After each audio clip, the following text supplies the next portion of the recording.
Good day everyone. Today I will be discussing 7.1 under Module 7 Outcome-Based Education or OBE, Basic for Enhanced Teacher Education. So the next lesson is Outcome-Based Education for Teacher Preparation Curriculum. So before we proceed to the main topic, let's have first the definition of Outcome-Based Education or OBE. Before we proceed to the main topic, let's have first the definition of Outcome-Based Education or OBE. William Spady, he defined OBE as clearly focusing and organizing everything in the educational system around the essential for all the students to do successfully at the end of their learning experiences. These definitions clearly points to the desired results of education, which is learning outcomes. So this is made up of knowledge, understanding, skills, and attitudes that students should acquire to make them reach their full potentials and lead fulfilling lives as individuals in the community and at work. So next, Desired learning outcomes. So at the end of the lesson, you should be able to define what is outcome-based education. Second is identify the four principles in OBE. The third, describe how teaching and learning relate to OBE. Fourth, describe how assessment of achievement learning relate to OBE. The last, describe the learner's responsibility in learning through OBE. So next is to define and clarify further answers to the following questions should be addressed by the teacher. So first, what do we want the students to learn? Second, what do we want students to learn these things? Third, how can we best help students to learn these things? The last, how will you know when the students have learned? So letting your students know what they will be doing in class will help keep them engaged and interact. A teacher can share their lesson plan by writing their brief agenda on the board or telling students explicitly that we will be learning and doing in class. We can outline on the board or hand out the learning objective for the class. So there are four essential in OBE. So in order to comply with the three premises, four essentials principles should be followed in their planning, instruction, teaching, and assessing learning. So the first principle is clarity of focus. So a clear focus on what teachers want students to learn is the primary principles in OBE. Teachers should bear in mind that the outcome of teaching is learning. So that means that all curriculum designs is all instructional delivery, all assessment design is geared to what we want to demonstrate successfully at the real end. Not just the end of the work, and not just the end of the week, the end of the semester, the end of the year, but the end of their time with us. Thus, when teacher plan and teach, they focused on helping learners to develop their knowledge, skills, and dispositions. So the second principle is designing backwards. These principles is related to the first. At the beginning of a curriculum design, the learning outcome has to be clearly defined. So what to achieve at the end of the formal schooling is determined as the beginning. So the decisions are always tracked back to desired results. This means that planning, implementing teaching, and assessing should be connected to the outcomes. So the next principle is high expectations. Establishing high expectations, challenging standard of performance will encourage students to learn better. So teacher must establish has high challenging standard of performance in order to encourage students to engage deeply with the issues about which they are learning. When students experience success, it reinforces their learning, builds their confidence, and encourage them to accept further learning challenges. One of the most important lessons for using outcome-based education or OBE is that can help all learners to difficulty as well. So the last principle is expanded opportunities. In OBE, all students are expected to excel, hence equal expanded opportunities should be provided.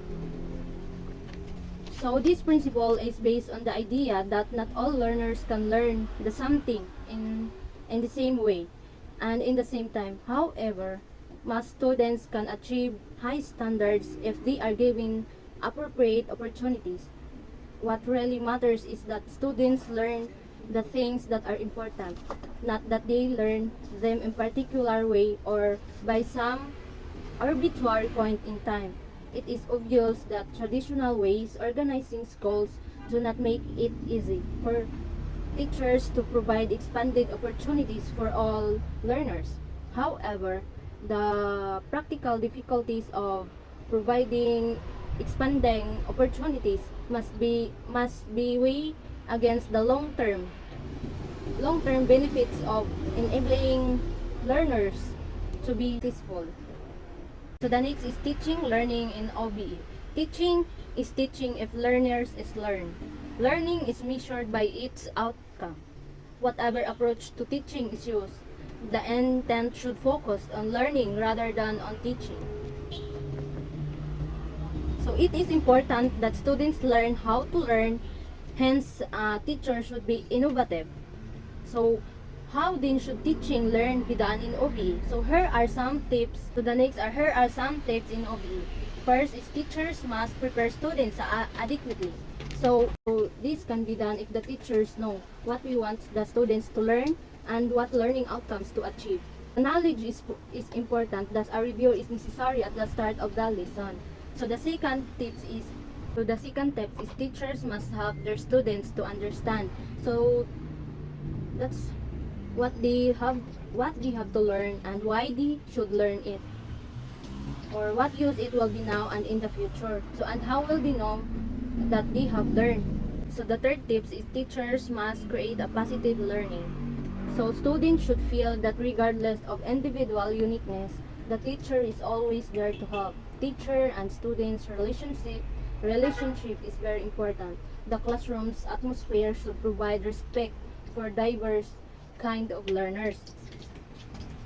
So the fourth tips is teachers must use a variety of teaching methods. So this is the most appropriate strategy should be used taking into account the learning outcome teachers want the students to achieve. Also to consider the content, the characteristic of the students, the resources available and the teaching skills of the teacher. Even in OBE or outcome-based education is learning-centered, something more direct. Time-tested methods of teaching will be appropriate. So the last tips is teachers must help students to bring each learning to be personal, each learning to a personal closure. So this is that will make them aware of what they learn. So next, Here are the additional key points in teaching. Teaching learning in OBE, which show the shift from the traditional to an OBE view. So the first column here is from additional view and the second column here is to OBE view. So the first traditional view is instructions and to the second traditional view is input and resources. Third traditional view is knowledge is transferred by the teacher. So the fourth is teacher dispense knowledge. The last is teacher and students are independent and in isolation. So the OBE view is learning outcomes, knowledge already exist in the minds of the learners. The fourth is teachers are designers of methods.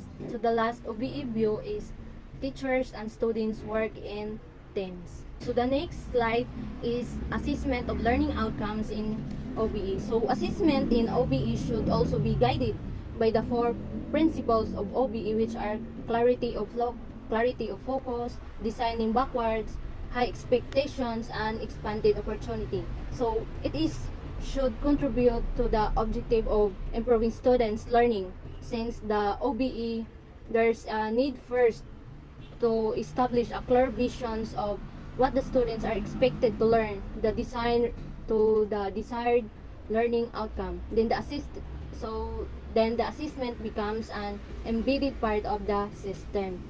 So the next slide is to be useful in OBE system. Assessment should be guided by the following principles, and they have assessment procedure should be valid. This is the procedure, and tools should actually assess what one instead intends to test. So the second useful in OBE is assessment procedure should be fair. So the third is assessment procedure should be reliable. Assessment should reflect the knowledge, the skills that are important to be the students. The fifth is the assessment should tell both the teachers and students how students are progressing. So the last is assessment should every student's opportunity to learn things that are important. Next slide is learners' responsibility for for learning. In OBE, students are responsible for their own learning and progress. Nobody can learn. It is only the learner himself or herself who can drive himself or herself to learn. Thus, learning is a personal matter.